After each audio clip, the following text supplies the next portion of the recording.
इसके खाने पीने में चली जाएगी ताई। सुबह सुबह लौकी का जूस पीने से वजन कम होता है। पक्के दिन ये दो बातें अलग है। ज्यादा नखरे करेगा ना तो शादी नहीं होगी, समझौता होगा, समझे? मत ज्यादा बोलते। हमें लड़की पसंद है। कोमल, ए कोमल, कैसे लगा मेरा भाई? देखो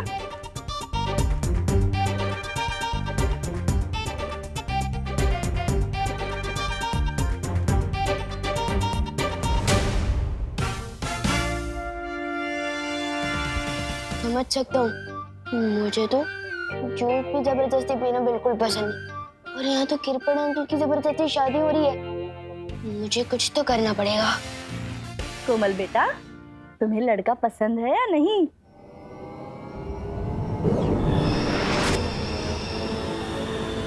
हाँ कोमल, हाँ बोल रही हो तो फिर नाम में सर क्यों मिला रही हो? हाँ क्या बोल रही हो तुम? हाँ बोल रही हो कि ना बोल रही हो? अरे बोला ना हाँ। ना बोलना है तो सीधे सीधे बोलो ना। मेरा भाई पुलिस में है, लड़कियों की कमी नहीं है, समोसे रखो और चलते बनाओ। कंफ्यूज करूं ठेवले हैं।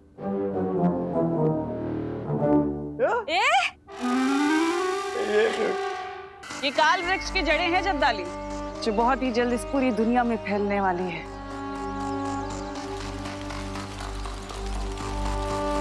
लेकिन एक बात समझ में नहीं आई, ये छोटा सा काल वृक्ष पृथ्वी के वायुमंडल से सारी प्राणवायु सोखेगा कैसे?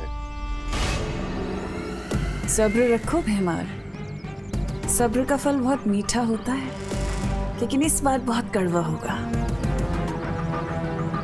ये काल वृक्ष पूरी दुनिया की प्राणवायु सोख लेगा, लेकिन उससे पहले तुम सबको एक काम करना होगा। कैसा काम? अभी तक इस काल वृक्ष की जड़ें सिर्फ एक ही दिशा में हैं, लेकिन मैं चाहती हूँ कि इसकी सहायक जड़ें बाकी तीनों दिशाओं में भी फैल जाएं।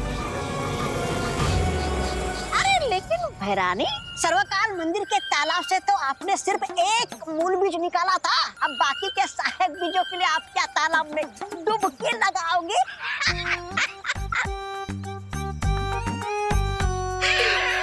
डुबकी लगाओगे? ऐसा मैं नहीं कह रहा हूँ ताल्लुक।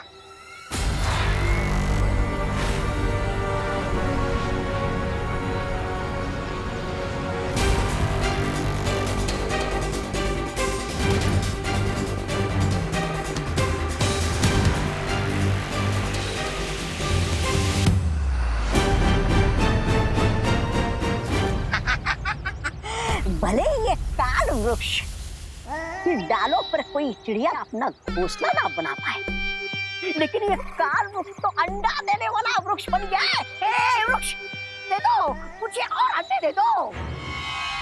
मैं चाहती हूँ कि अब तुम तीनों इन तीनों बीजों को बाकी तीनों दिशाओं में मिट्टी में मिला दो, ताकि वो जड़ें पूरी धरती में फैल जाए।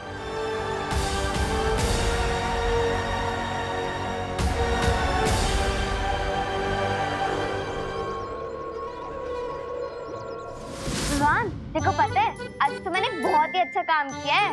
दीदी, आप कौन से दिन बुरा काम करते हो? वैसे ये बताओ, आज कौन सा अच्छा काम किया है आपने? आज मैंने एक पेड़ लगाया।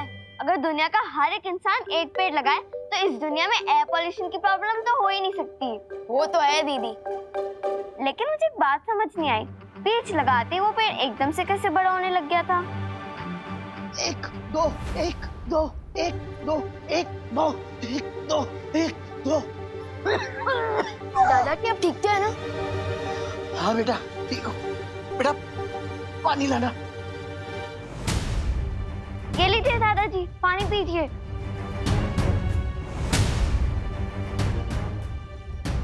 आराम से दादाजी। अब थोड़ा अच्छा लग रहा है बेटा। बेटा, जब पुरानी कार को तेजी से चलाओ ना तो इंजन से आवाज आती ही रहती है। बस वही मेरे साथ हो रहा है बेटा। पुरानी कार और आप दादाजी, आप तो अभी भी रेसिंग कार है। मैं थोड़ा अनुलोम विलोम कर लूंगा ना, ठीक हो जाएगा।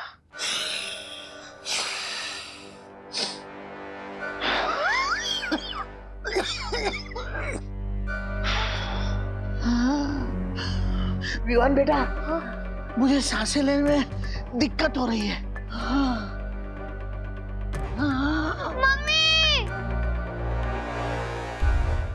मम्मी शायद घर पे नहीं है। मैं डॉक्टर अंकल को फोन करता हूँ। संभाल के दादाजी।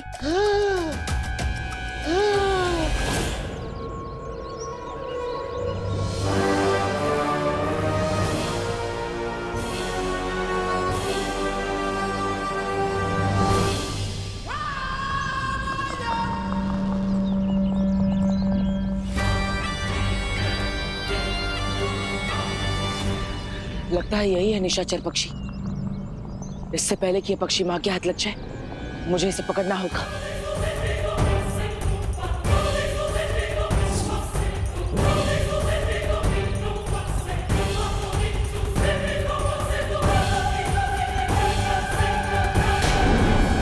कितनी भी ताकत क्यों ना हो, वो कभी घमंड नहीं करती। लेकिन तुम अहंकार से भरी हुई हो, घमंडी हो। नहीं नहीं बालवीर, एक और फर्क भी है तुम्हारी माँ में और मुझ में। वो बड़ी अच्छे दिल वाली थी और मैं चालाक दिमाग वाली हूँ। अपना हाथ देखो बालवीर, जिसे तुम निशाचर पक्षी समझ रहे हो, कहीं वो धोखा तो नहीं? बालवीर, कहीं किसी ने तुम्हारे साथ धोखा तो नहीं किया ना? हाँ?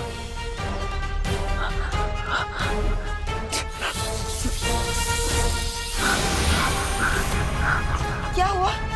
गलत पक्षी हाथ आ गया?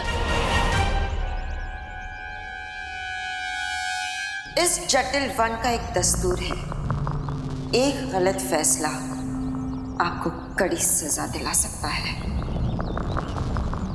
इस गलत फैसले की सजा तुम्हें जरूर मिलेगी, जरूर मिलेगी।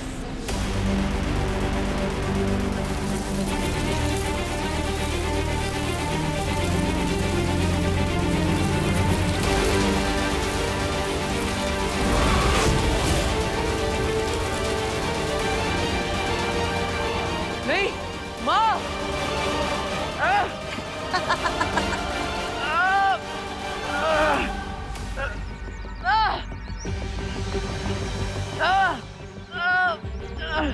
बेचारा बालवीर, मकड़ी के जाल में जैसे कीड़े फंस के मर जाते हैं ना, ठीक वैसे ही इस जटिल वन की शक्तिशाली लताओं में तुम जकड़ के फंस चुके हो।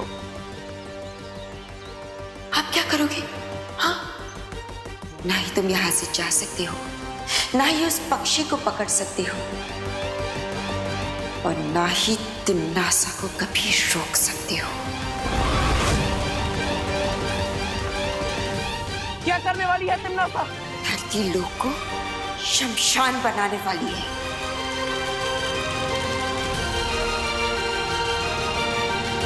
अब तुम क्या करोगे बालवीर? और मैं जा रही हूं उस निशाचर पक्षी को पकड़ने।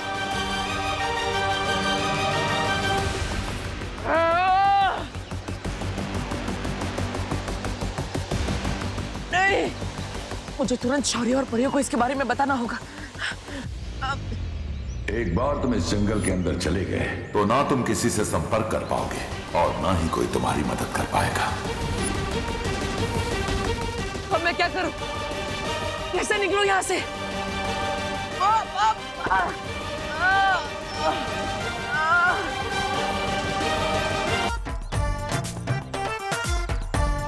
बोलने वाला बर्गर? बोलने वाला बर्गर नहीं, खाने वाला बर्गर।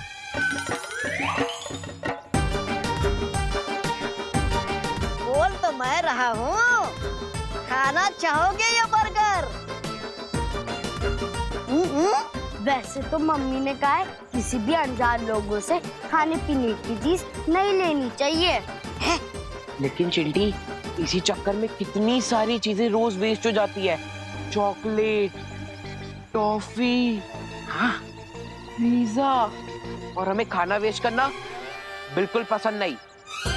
वाह वाह, कितने नेक बच्चे हो तुम दोनों। आओ आओ, इस बर्गर को वेस्ट होने से बचा लो और इसे खाकर पचा लो। आओ आओ। रुको रुको भैया, क्या हुआ? आप हमसे खाने के बाद पैसे तो नहीं मांगोगे ना? नहीं नहीं, ये बिल्कुल फ्री है। फ्री? हाँ, तुम दोनों के लिए है। आओ आओ आओ, लेकिन इससे पहले तुम्हें मेरा एक नेक काम करना होगा। कैसा नेक काम? जरा जरा इसे पकड़ना तो आराम से। नेक काम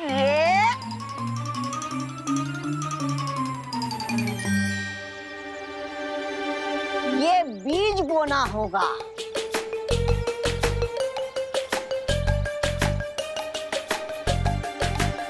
बीज बोना होगा? हाँ, आओ आओ, मेरे पीछे आओ। आओ।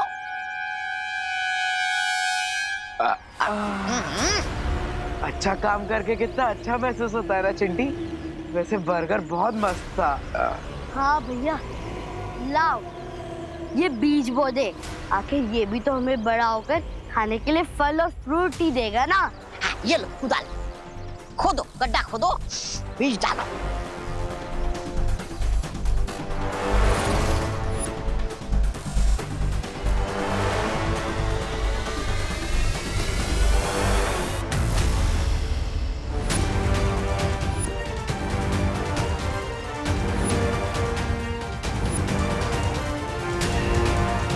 Thank you.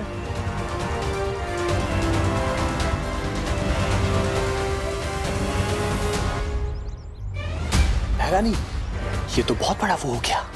वो काम। ये लीजिए। हो गया। शाबाश।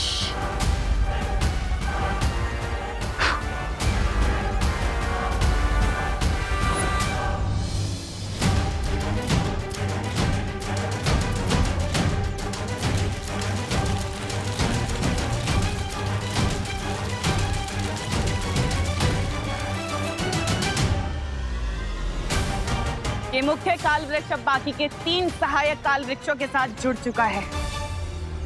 इस वायुमंडल में अब एक कतरा भी प्राणवायु का नहीं बचेगा।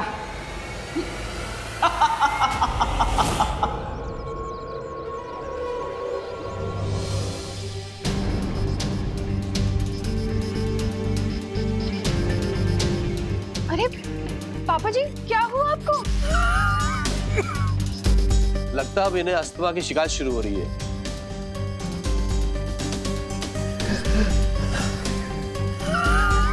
आज क्लिनिक में सैकड़ों ऐसे केस आए बुजुर्ग पेशेंट के जिन्हें अचानक ही सांस लेने में तकलीफ हो रही थी। आप कहाँ जवान हो डॉक्टर? डॉक्टर सिंह, आपकी भी तो उम्र हो चली है। एक ही दिन में सैकड़ों केस।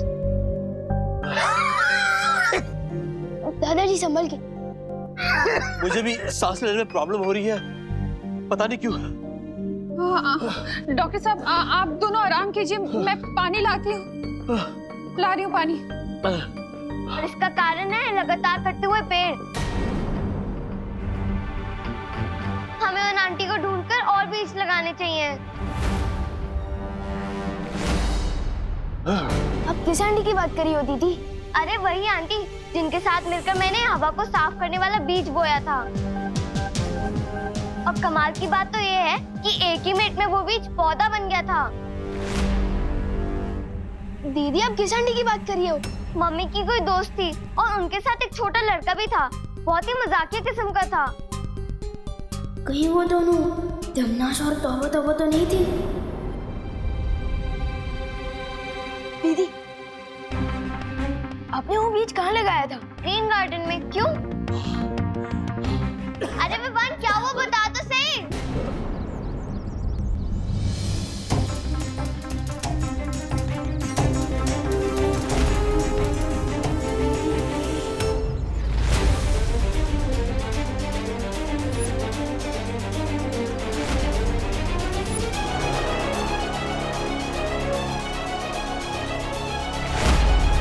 ये सब क्या हो रहा है?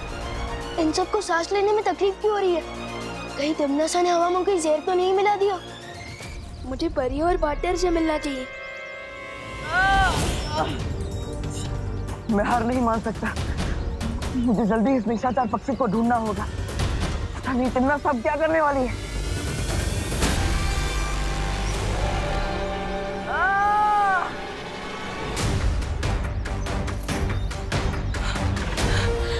इन बेलों को मैं तोड़ तो नहीं सकता, लेकिन काट तो सकता हूँ।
उस निशाचर पक्षी को ढूंढने के लिए मुझे कोई और तरकीब लगानी होगी, लेकिन मेरे पास समय बहुत कम है।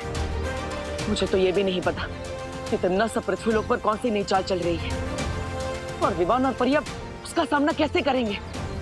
हवा में जहर नहीं मिलाया तिम्नासा ने, लेकिन हवा में प्राण वायु की मात्रा बहुत तेजी से कम होती जा रही है विवान। मुझे लगता है कि ये सब उस बीज की वजह से हो रहा है जो तिम्नासा ने दीदी को ग्रीन गार्डन में लगाने दिया था। बीज? कौन सा बीज विवान? दीदी बता रही थी कि कुछ ही मिनट में उस बीज से पौधा निकल आया था। फिर तो हमें तुरंत जाकर उस बीज को देखना चाहिए। हाँ। हमें देरी नहीं करनी चाहिए। विवान तुम चलो हमारे साथ। हाँ।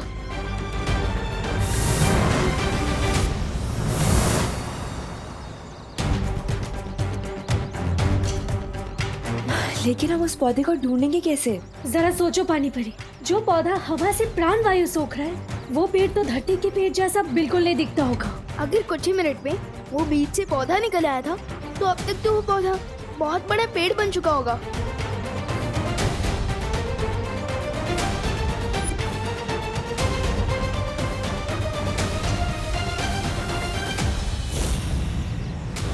विवान, ये एक पेड़ नहीं, ऐसे बहुत सारे पेड़ है यहाँ। और ये देखो, और ये सारे पेड़ बाकी पेड़ों से एकदम अलग है।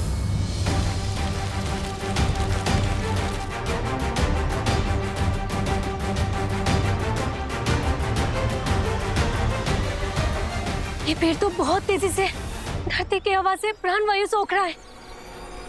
तो हमें भी बहुत तेजी से इन पेड़ों को खत्म करना होगा वायु परी।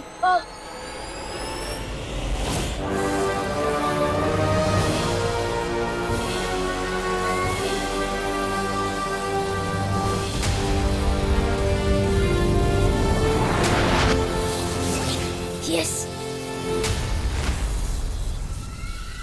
भरानी, नन्ही उंगली की कसम, कहीं ये लोग हमारे हरे भरे बगीचे को वो तो नहीं कर देंगे? तबाह। वैसे तो इन पेड़ों को नुकसान पहुंचाना अच्छी बात नहीं होती, लेकिन पेड़ अगर बदतमीज हो, जो ऑक्सीजन देने की बजाय ले ले, तो इन्हें नष्ट करना ही अच्छा है।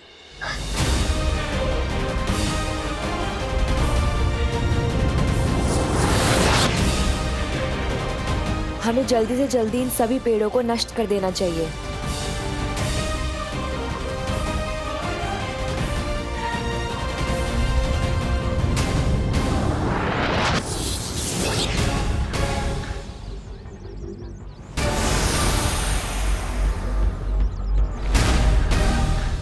परियों,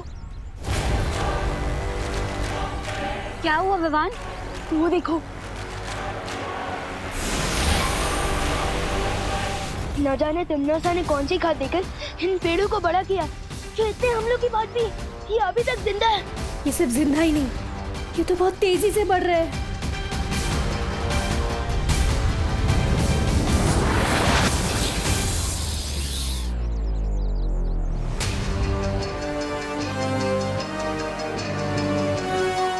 लेकिन ये कैसे हो सकता है? हमारे इतना हमला करने के बावजूद भी ये पेड़ नष्ट क्यों नहीं हो रहा है? ये काल वृक्ष धरती पर पाए जाने वाली अमर बेल की तरह बहुत जिद्दी है। इसकी एक जड़ काटोगे तो बाकी और 4 पैदा होंगे।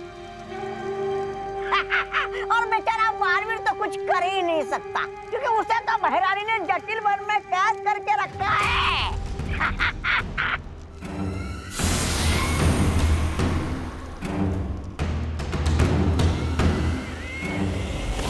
अच्छाई से भरी ये पृथ्वी अब बहुत ही जल्द लाशों से भरी होगी। ना तो इसे बालवीर बचा पाएगा और ना ही उसकी वो परियां।